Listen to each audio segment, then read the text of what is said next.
TellyCast, the TV industry news review. Hi, I'm Justin Crosby, and welcome back to another season of TellyCast. I hope you've had a fantastic summer and you've made it through the heat wave, the forest fires, the flash flooding, the lost luggage, and the train strikes. And you're ready for everything that the rest of 2022 has in store for us. Maybe you're still on holiday, or you're slowly ramping up for the pre-MIPCOM mayhem that kicks in September. In any case, welcome to Season 4 of TellyCast, and we're starting off much as we left off, with our first couple of shows dedicated to the UK's biggest TV industry event, the Edinburgh TV Festival. This week, we're previewing the festival, the first live edition of Edinburgh since 2019, with creative director Stewart Clarke. It's coming right up on this week's TellyCast.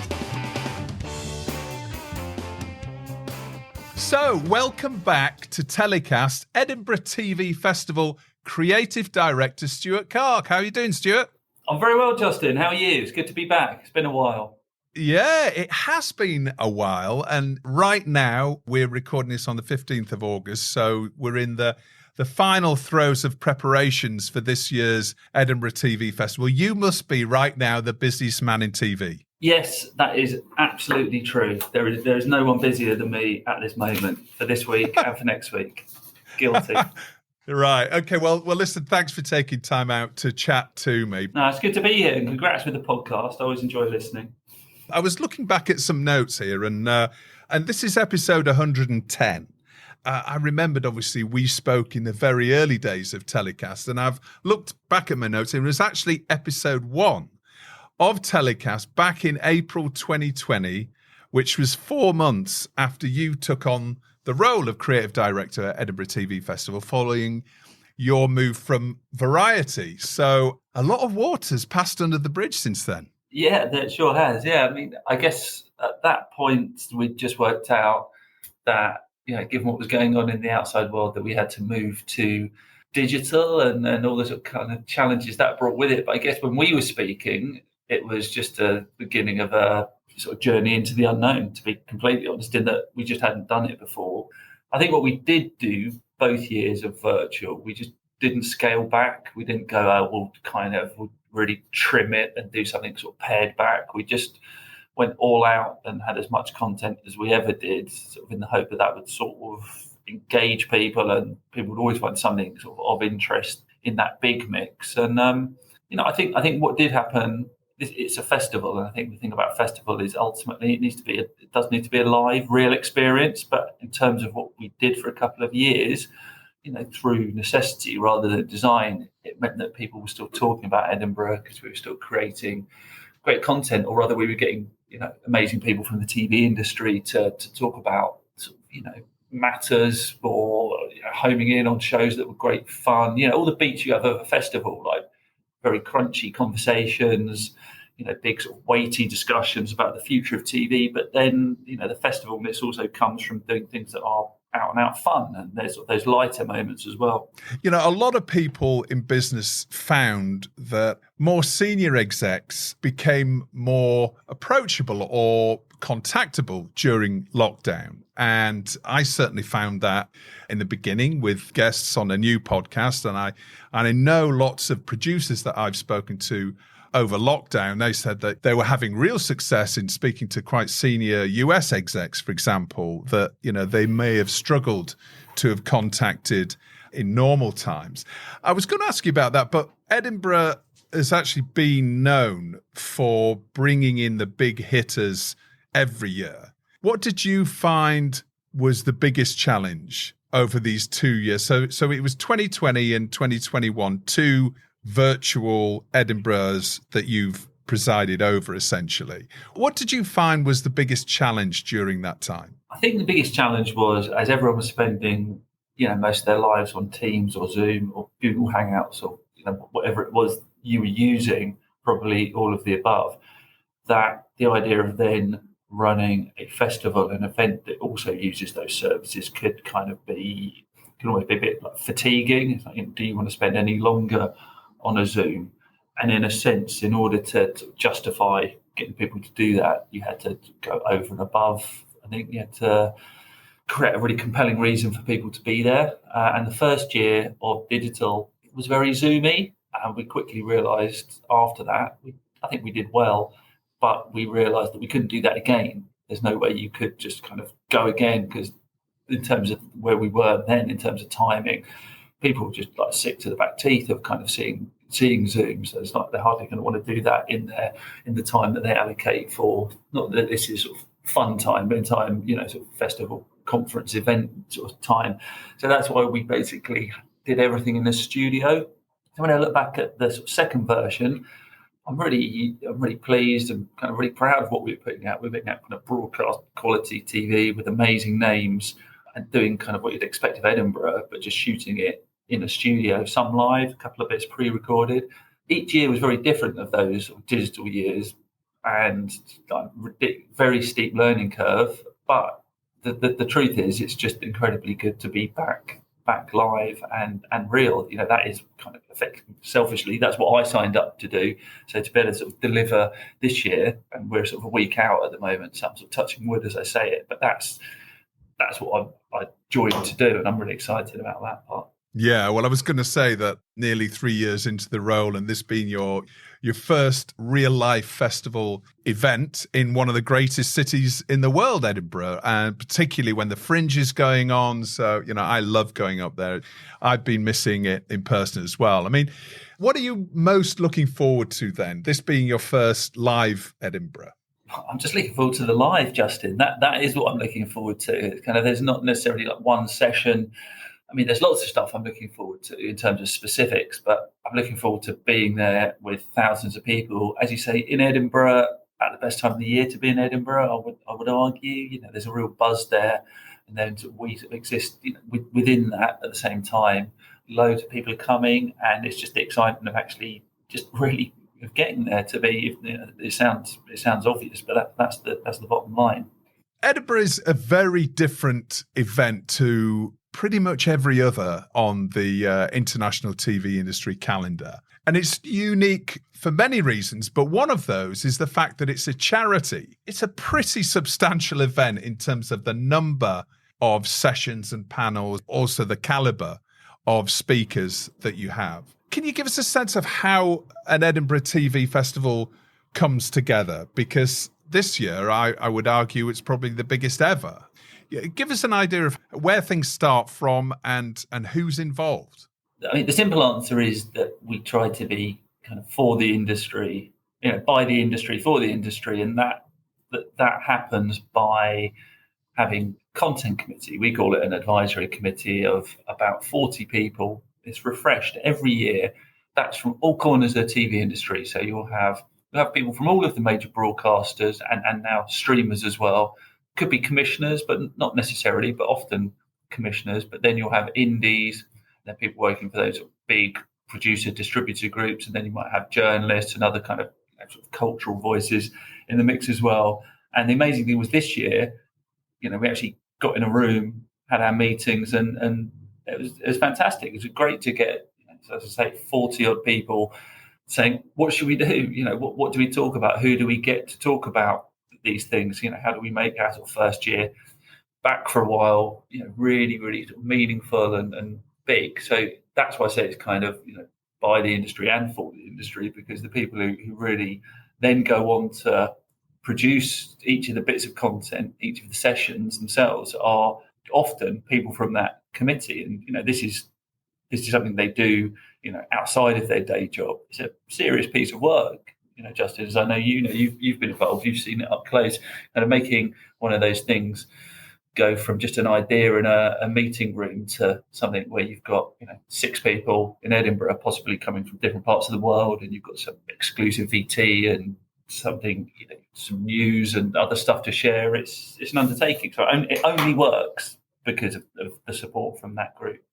Not going to sound overly emotional here, but there is a real love for the industry, isn't there? And I think that lots of people work in this industry for many different reasons, but I think one of the common reasons is that, the sense of community within the TV industry, lots of like-minded people, creative people coming together to create something remarkable. That's what everybody has in common. And I get the sense around Edinburgh is the love of TV that keeps the event going, and the number of hours by senior execs that they're putting aside for the love of it to create something, special and create talking points to take the industry forward. That was nice to hear you say that. And I think that's correct, because I think often kind of producing a session is something people might do once. I think it's something you might do in your TV career. A couple of foolhardy individuals have done it twice or more.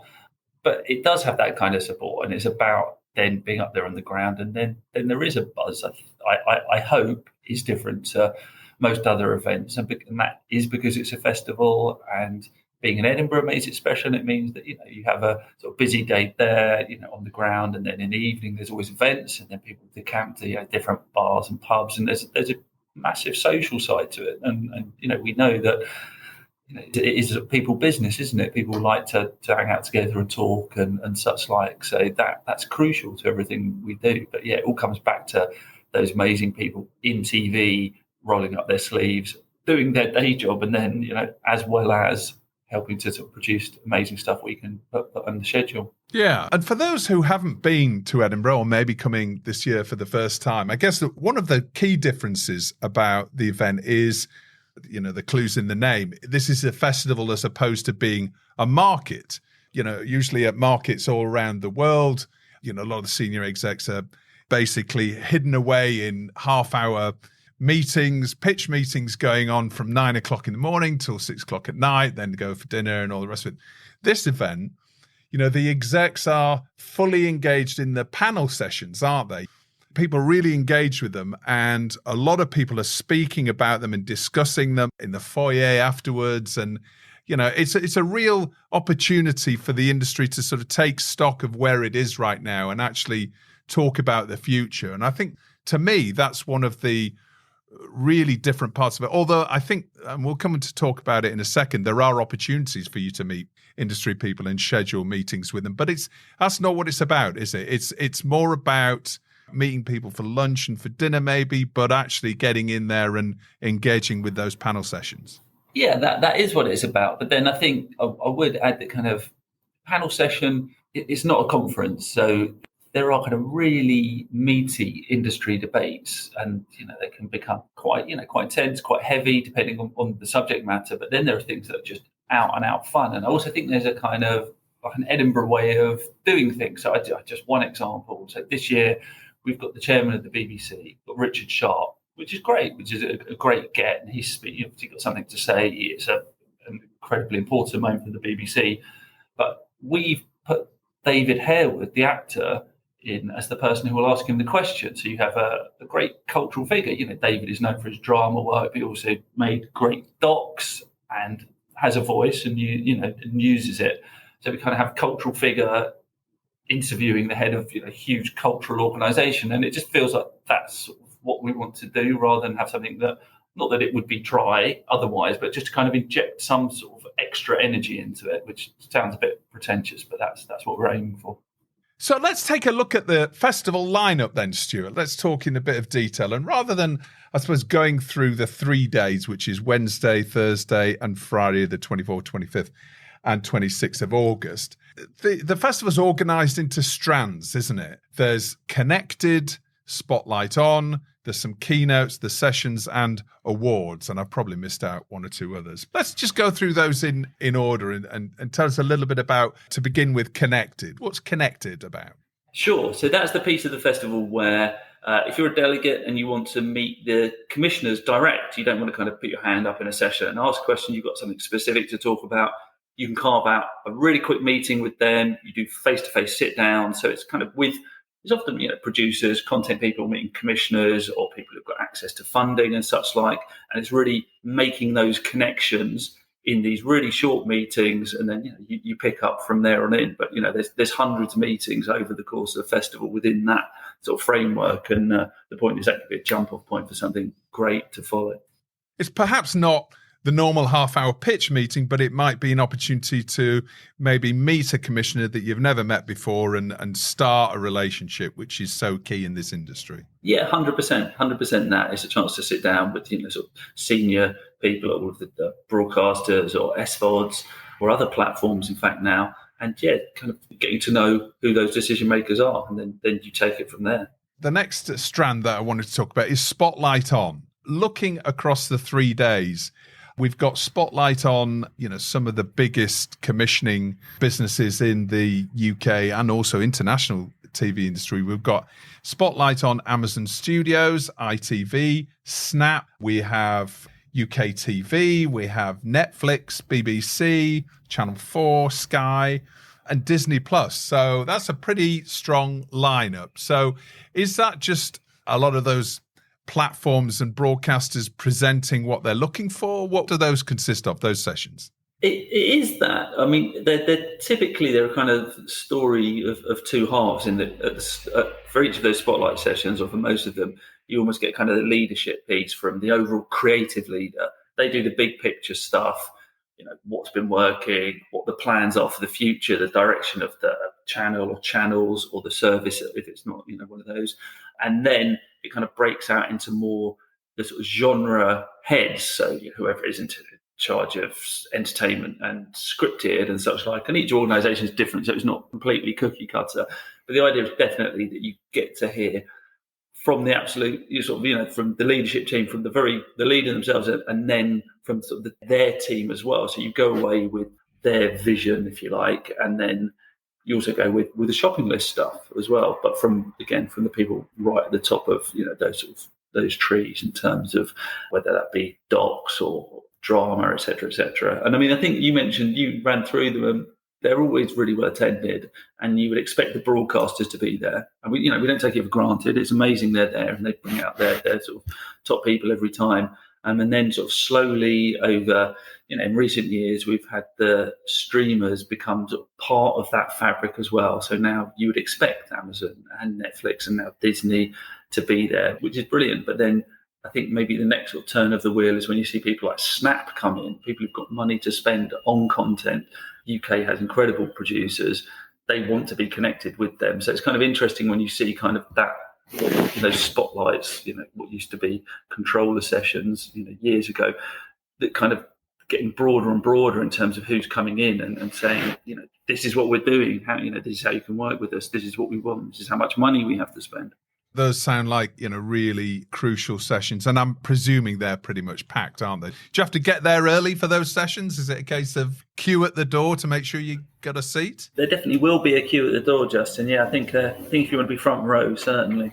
Well, interesting that Netflix are there. Maybe there'll be more of a focus on building their relationships with the production industry at the time when the streamer wars are becoming ever more competitive. Definitely that. You're right, Justin. And I think what's happening in the news in any given year absolutely feeds into those spotlight sessions and where the conversation goes. So it's impossible that the BBC and Channel 4, there won't be questions to their top execs about, how that situation informs what they're doing. You mentioned Netflix. Obviously, there's been a lot of news around Netflix, but I think the same could be said of sort of each one of those organisations. Sort of what's happening to them in the sort of broader news flow definitely informs what they will be talking about. But I think oftentimes producers kind of go there and they just want to get kind of the very latest understanding of how they can work with them, what they're after, against that sort of bigger picture context. Detailed industry intelligence then. So get there early for those sessions. Now, the keynotes are also perhaps the highest profile events at Edinburgh. Of course, because, often talent and the execs that you attract are some of the biggest in the world. So what are the keynotes that we should be looking out for? And obviously some have been announced already, but can you just give us a run through of some of the names that we can expect? The question I get asked most in the run up to the festival is who is this year's McTaggart? And that's, for those who haven't been before, on the first day of the festival in the evening, we have the McTaggart lecture, which is sort of an industry cultural a luminary, but someone who's got something to say. That platform is for someone who's got something to say give it to them. And, there are ramifications, or, the industry sort of sits up and listens, and there's a conversation starter. And this year we've got Emily Maitlis, which is amazing, to be honest. I'm really very, very pleased that Emily's agreed to do it, because she hasn't done anything since she left the BBC, and she's sort of starting on a whole new chapter, I guess, with Global and the new podcast that she's doing with John Sopel and others, which is really exciting. But we've sort of caught her ahead of the launch of that and post Beeb. So I think it's a really interesting moment. She's someone who's got something really interesting to say, and will do it in a way that is incredibly engaging. So that, whether I sort of like it or not, the McTaggart does sort of frame the festival in many ways. I'm not saying I don't like it, but I think that it's always the first question people ask. So having Emily is great. I mean, we're doing something interesting actually with previous people who've given the McTaggart and getting them back to come back and reflect. So we have Dorothy Byrne, and obviously she spoke a lot about how journalists and broadcasters deal with politicians and such like. And a lot of what she was talking about became kind of more and more relevant in the years after her speech, with Armando Iannucci, who spoke about the BBC and public service broadcasting in a way that, again, just feels like as relevant, if not more. We've got Jack Thorne, who last year was talking about how TV needs to do better for disabled people, and kind of coming back 1 year after and reflecting is great. And then David Olashoga, who the year before Jack was talking about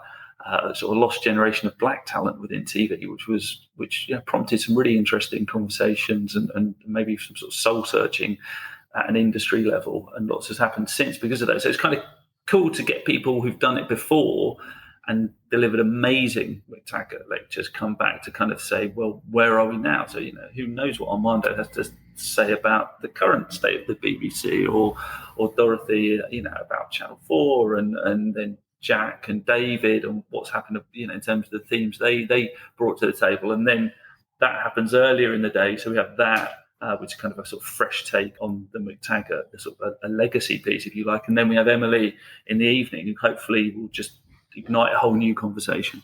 Yeah. And for an international audience who may not be aware of Emily Maitlis, so Emily Maitlis is one of the leading journalists in the UK, and she was presenter for many years of Newsnight, which was one of the key political programmes on the BBC. And you probably know her from the Prince Andrew interview that she famously conducted a couple of years ago now, and of which now there's even 2 scripted shows being made on the back of just that interview or the run up to that. Emily's definitely going to be one of those don't miss sessions, isn't she? 100%. Yeah, she really is. And I think sometimes it's about getting kind of the right person, but at the right time as well. I'm not sure in another year Emily necessarily have said yes, but it just feels like the timing is right. And as you say, there's a couple of movie projects in the works based on the Prince Andrew interview, which obviously resonated way beyond the UK. It was like an amazing piece of work by her in terms of her journalism cred. So yeah, I'm super excited by that. But then in terms of other keynote pieces we have going on, we have David Nevins, who from CBS Paramount. It's interesting because he came to the festival years ago when he was a very senior US exec, and he's just proceeded to become even more senior and more senior still. So it's quite interesting to have him at the time when Paramount Plus is launching, and there's a discussion around how many SVOD, how many streaming services can exist out in the world. So the timing just feels really, really good for him. So very much looking forward to that.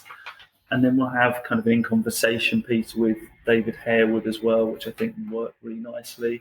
And you have the alternative McTaggart as well, don't you? Yes, yeah. I was just about to say the alternative McTaggart. The McTaggart has a certain format. It's it's an amazing person.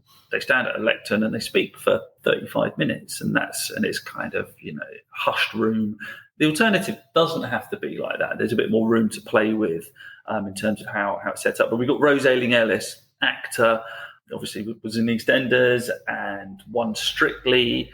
Created some amazing moments on Strictly. She is incredible, and I think that's going to definitely be one to tune into. Instead of making that a sit-down sort of interview, sort of conversation type piece, she wanted to write something she wanted it to be a 30-minute address. And it was like, wow, if that's what you want, then let's go for it. And I've seen it take shape, and it's really going to be something, I think, really that's going to get people sitting up. And then after that, she will do a kind of in conversation bit with Afua Hirsch, who is this year's chair of the advisory committee, and obviously a brilliant figure herself as well. So you kind of get Rose's address, and then you get her sitting down with Afua and kind of engaging with the audience as well. So yeah, that's definitely another highlight. So is there any other talent you can tell us about, Stewart, that's going to be at Edinburgh? We're doing our own version of The Repair Shop with Jay and the crew. They're going to be in Edinburgh. And one of the guests is Judi Dench, which is going to be amazing. And I've kind of got a bit clued in because she's taken an item to the barn already, and then the repairers have been working on it, and there'll be a live reveal at the festival, which is going to be great. But we've got lots of talent as well. That's going to be a real moment. But we've got Mo Gilligan and Dolly Alderton and Rose Matafeo and lots of other kind of talent that people who are sort of at all different stages of their careers, I think. And Justin, I know you're a football fan. We've also got a session with footballers who've moved into sort of unscripted and entertainment, talking about their take on the TV world, which I think will be fun. But Troy Deeney there, who's made an amazing doc. You've got Anton Ferdinand, who's kind of got an interesting story, and then you've got Dion Dublin, who's kind of more on the entertainment side. So that's just a flavour, I guess, in terms of some of the talent that's there. And Diane Morgan, of course, who's receiving our Outstanding Achievement Award, and it's very funny, and that's going to be another big up moment, I think. And you've got Logan Roy, who's going to be at Edinburgh as well, which is perfect, really. One of the finest Scottish actors, Brian Cox, obviously, is going to be there. Real life Logan Royce. That's exciting. He's probably one of the biggest names from a talent perspective, isn't he? Yeah, there's a lot of excitement. I mean, I think particularly within sort of TV and media circles, Succession feels like a must-watch. Full stop. It's such a great show. But to have someone who plays a sort of aging media baron just has sort of an extra resonance, I think, when you're talking about a TV festival. And he's not there just to talk about Succession. You've got such a body of work that he can get into, and he can also talk about the sort of world outside of TV as well. But yeah, there is a sort of very sort of delicious Succession flavour to having Brian there. I can't deny that. And I think between Emily Maitlis and Brian Cox, I'm sure there's going to be lots of headlines that we're going to be reading in the press as well. So that's going to be interesting. And then obviously you have the awards as well, which run, I think, on the Thursday, don't they? The Edinburgh TV Awards. What are the main categories for the Edinburgh TV Awards? Normally at the festival, at any given moment, there are kind of 4 or more things going on. But for the awards, we kind of shut down. So everything focuses on the awards themselves. It's not your typical award ceremony. It's not kind of everyone, so people sitting at tables and it goes on for sort of 6 hours, through the night kind of thing, or right through an evening. We do it in the day. It's fairly, but in terms of award ceremonies anyway, we deliberately have always kept it kind of short and sharp. Sophie Duker will present. I feel not that they're not all big and important, but often it's kind of the sort of channel of the year is kind of one that people look out for. But then there's also Best Actor, Best Drama, etc. And I think the shortlist this year it's just phenomenal. There's so much good stuff there, and obviously a lot of people from those shows or who make those shows will be there. And Sophie Duker will do an amazing job presenting it. We're really, really happy that she agreed to do that as well. So yeah, it's kind of a fun. Is that the right word? It's kind of a moment to enjoy. I think it's a sort of celebratory moment. I think that's what I'm trying to say. Yeah. And all of this takes place under one roof, essentially, the Edinburgh International Conference Centre. That's right, isn't it? Everything is in what we call the EICC, exactly, the Edinburgh International Conference Centre.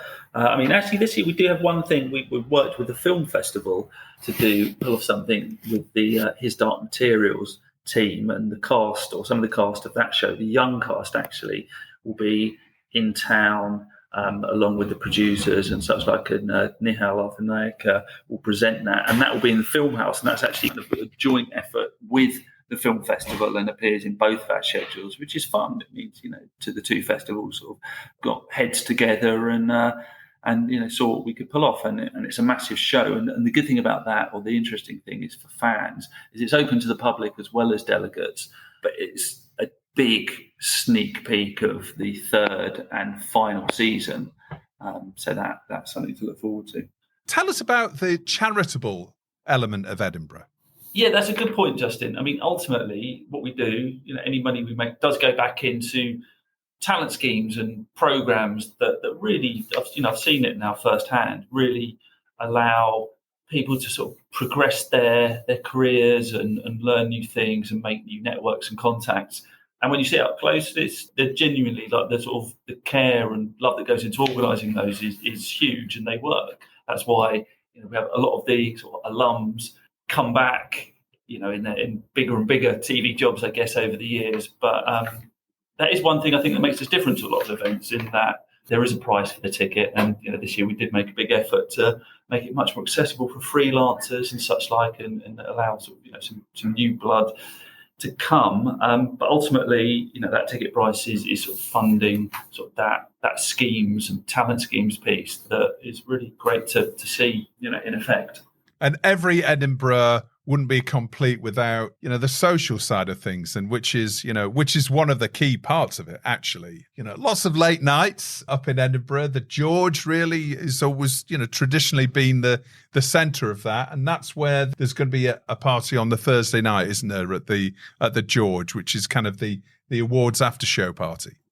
Yeah, there's loads of drinks and parties, Justin, and yeah, you're on the money. That is one part of why people want to come, to kind of to hang out together, socialise to an extent. And yeah, there's a big party that Meta are putting on, but every day there's lots of different drinks and other things happening. So there's ample opportunity to stay up as late as you like, I think. There are even some breakfast events as well, if you can make those. But I personally don't think I'll make any of those already. But no, you won't be there for a bacon roll in the morning, Justin. I don't think so. I think you might see me coming in and sort of mid-morning. It's probably the case. Stewart, thank you so much. Really appreciate you taking time out to chat to me. And what are we, T-minus 10 days or less than that or something? I don't know. No, it's been great. And like I say, I love the podcast. I'm always happy to come on. So thanks for asking me back. Fantastic. Well, I'll see you up there. Good luck with everything. I'll see you in Edinburgh. And all of our listeners, if you're going to be at Edinburgh, can't wait to see you all in person again up at the Edinburgh International Conference Centre. So, Stewart, thanks a lot. Best of luck with everything. And we'll see you soon. See you there. Cheers, Justin. Well, that's about it for this week's TellyCast. I hope you enjoyed the show. It's great to be back. Just a quick reminder that all the videos from the recent TellyCast Content Funding Festival panel sessions are available to stream right now for free at tellycast.com. And a date for your diaries. Our next event, the TellyCast Digital Content Forum, takes place in London on November the 10th. We'll be announcing more information on that in the next few days. And on next week's show, we'll be up in Edinburgh, chatting with the movers and shakers of the UK TV industry from the Edinburgh TV Festival. So if you're in town, please come and say hello. Until then, as always, stay safe